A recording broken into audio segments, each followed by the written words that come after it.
Hai, apa kabar semuanya? Semoga kabar Anda baik-baik saja. Terima kasih karena sudah memberikan support dan juga kesetiaan Anda untuk membangun channel Codot Film. Yuk kita lanjutkan alur ceritanya, sambil siapin kopi dan cemilan, setting suara volume full. Gasken. Tiba di ibu kota. Kegelapan malam tiba dan menutupi daratan. Bulan keperakan tergantung tinggi di langit. Cahaya bulan yang redup bersinar lemah, perlahan-lahan menghilangkan sebagian dari kegelapan. Di halaman yang sunyi, 3 bersaudara sedang berbaring di kursi yang nyaman dan empuk, mengangkat kepala untuk melihat bintang yang memenuhi langit. Kadang-kadang, mereka mengangkat gelas anggur di samping mereka dan menuangkan anggur untuk satu sama lain dan minum bersama. Meminum semua anggur di gelas anggurnya dalam satu tegukan, Xiaoyan berbalik dan menatap kedua kakak laki-lakinya yang agak mabuk. Dia perlahan berdiri, mengeluarkan 2 gulungan yang sampulnya sudah sangat tua, dan dengan lembut meletakkannya di atas meja kecil di samping Xiao Ding dan Xiao Li. Melihat tatapan bertanya mereka, dia berkata sambil tersenyum, ini adalah 2 metode Qi tingkat tinggi kelas Xuan. Salah satunya adalah afinitas kayu dan yang lainnya adalah afinitas petir. Kedekatan mereka sama persis dengan Anda berdua. Dalam setiap metode Qi, ada juga teknik Do tingkat tinggi kelas Xuan yang cocok dengan metode tersebut. Dengan koordinasi antara keduanya, kekuatan mereka tidak bisa diremehkan. Mendengar ini, mata Xiao Ding dan Xiao Li yang agak mabuk tiba-tiba menjadi cerah. Hanya metode Qi tingkat tinggi kelas Xuan saja yang dipandang sebagai harta karun di Kekaisaran Magia di mana orang tidak akan menemukannya di pasar bahkan jika seseorang memiliki uang. Selain itu, metode Qi ini masih memiliki teknik Do yang membentuk satu set lengkap dengannya. Jika seseorang menghitung, nilai metode Qi ini tidak diragukan lagi bahkan lebih berharga daripada metode Qi lain dari kelas yang sama. Di bawah godaan barang langka seperti itu, bahkan Xiao Ding, dengan kepala dinginnya, memiliki beberapa keinginan di wajahnya. Xiao Li di sampingnya, meraih gulungan berwarna perak itu begitu Xiao Yan berbicara. Setelah itu, dia memainkannya di tangannya, terlalu mencintainya hingga rela meletakkannya. Jika kedua benda ini dilelang, status mereka akan berkurang jika mereka tidak menuntut harga tinggi setidaknya 3 juta koin emas. Xiao Ding menerima gulungan berwarna hijau itu dan dengan lembut menggosoknya. Perasaannya yang sangat nyaman dan fleksibel memungkinkan Xiao Ding, yang sering melakukan kontak dengan binatang ajaib, untuk mengetahui bahwa gulungan itu dibuat dengan kulit binatang buas peringkat 4. Pada saat itu, dia tidak bisa membantu tetapi berbicara dengan takjub. Xiao Yan tersenyum dan mengangguk. Dia telah mengambil 2 metode Qi tingkat tinggi kelas Xuan, masing-masing membentuk satu set dengan teknik Do yang sesuai. Kemungkinan tidak lebih dari 10 kekuatan atau orang-orang di dalam Kekaisaran Magia yang mampu menghabiskan dengan gaya seperti itu. Jika bukan karena gudang Yao Lao yang sangat besar, Xiao Yan juga tidak akan memiliki kemampuan untuk mengeluarkannya. Saya telah merencanakan untuk memberikan metode Qi ini kepada Anda terakhir kali. Namun, saya telah melupakannya karena saya pergi dengan terburu-buru. Xiao Yan tersenyum dan berkata, sebelum dia berangkat ke wilayah ras ular, Xiao Yan telah mengambil 2 metode Qi ini dari Yao Lao.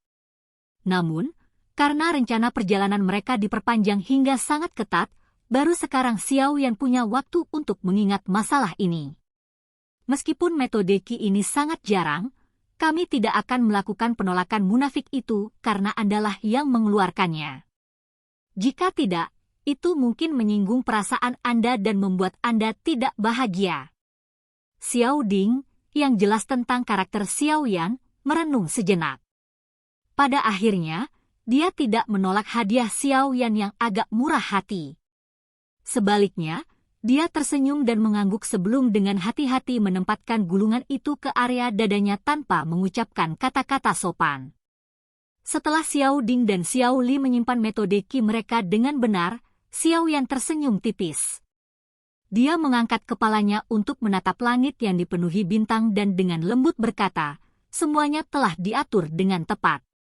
Besok, saya bisa pergi dengan pikiran damai. Xiao Ding menganggukkan kepalanya dengan ringan dan berkata sambil tersenyum pada Xiao Yan di sampingnya, rekan kecil.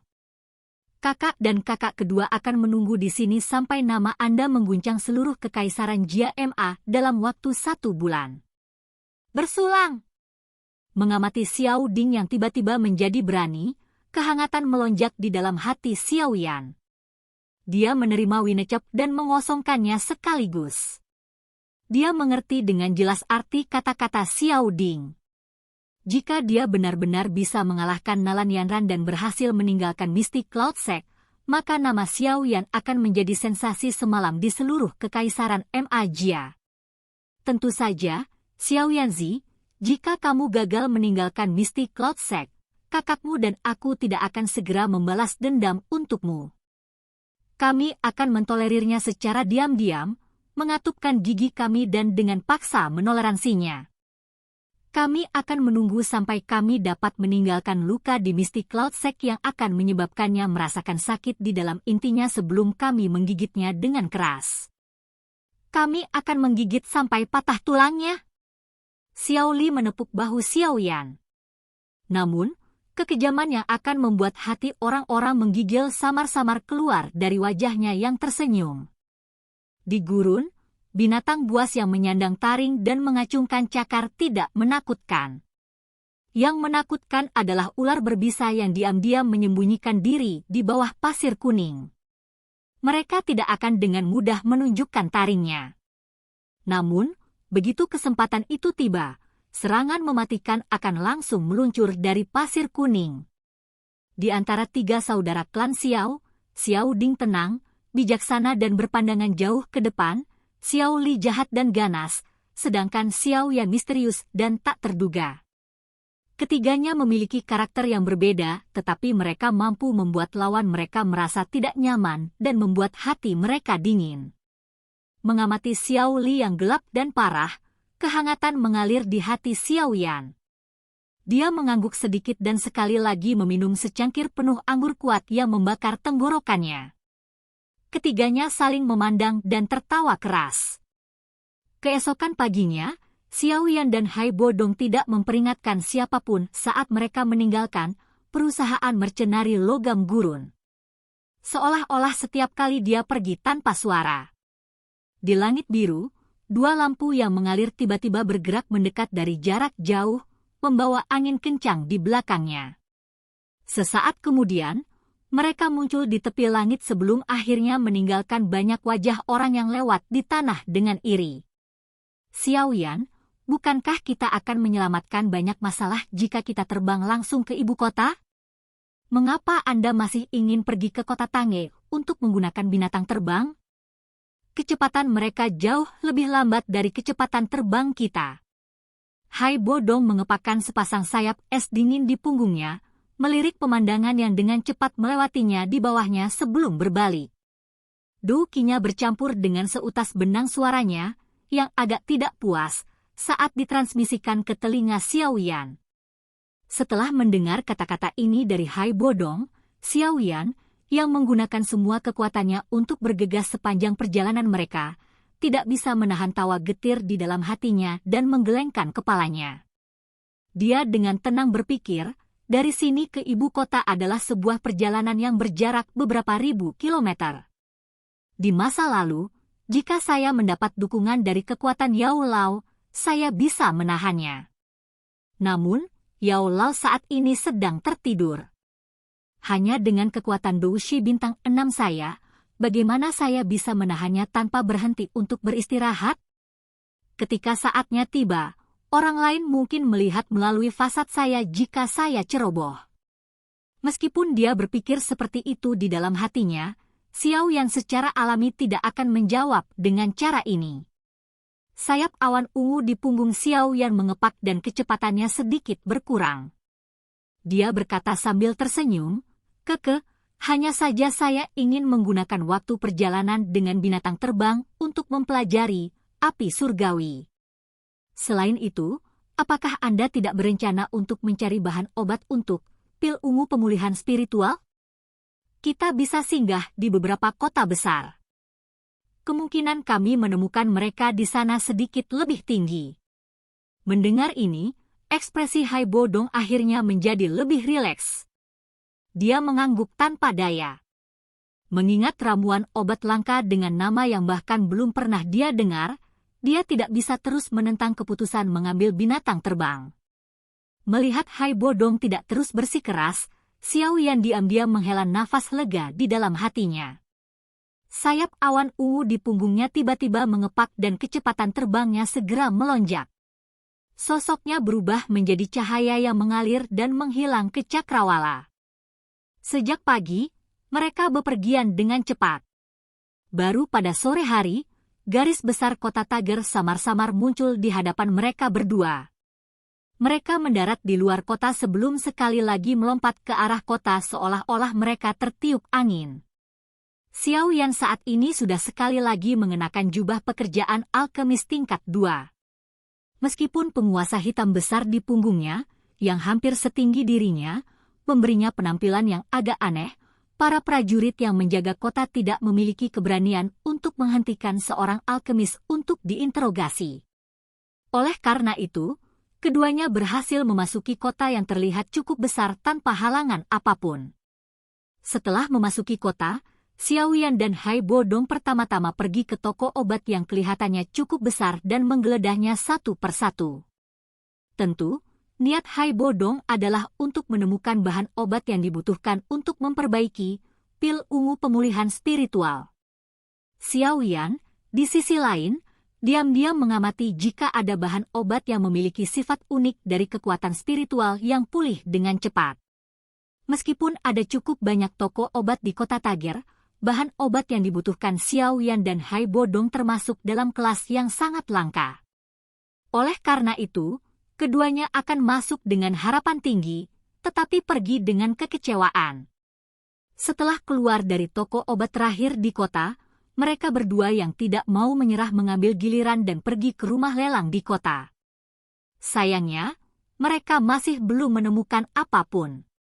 Berdiri di jalan, keduanya saling berhadapan dan mendesah tanpa daya. Mereka hanya bisa menghentikan pencarian mereka dan bergegas ke perusahaan transportasi terbang di pusat kota. Dengan status Xiao Yan sebagai alkemis, mereka berdua diharapkan dan berhasil menaiki Magic Beast terbang mewah yang didedikasikan untuk alkemis. Setelah itu, mereka mulai menghabiskan beberapa hari bepergian melalui langit tanpa akhir. Xiao Yan menyilangkan kakinya dan mulai memasuki mode pelatihannya, perlahan dan diam-diam menunggu mencapai tujuannya. Selama periode penerbangan, Xiao Yan tidak berurusan dengan beberapa alkemis yang bepergian bersamanya. Namun, ketika mereka sesekali bertemu, Xiao Yan akan memiliki perasaan aneh di hatinya. Ini karena fakta bahwa, setelah melihat penampilan mereka, bahwa beberapa dari alkemis yang bergegas ke ibu kota sebenarnya bukanlah warga Kekaisaran Jia Ma.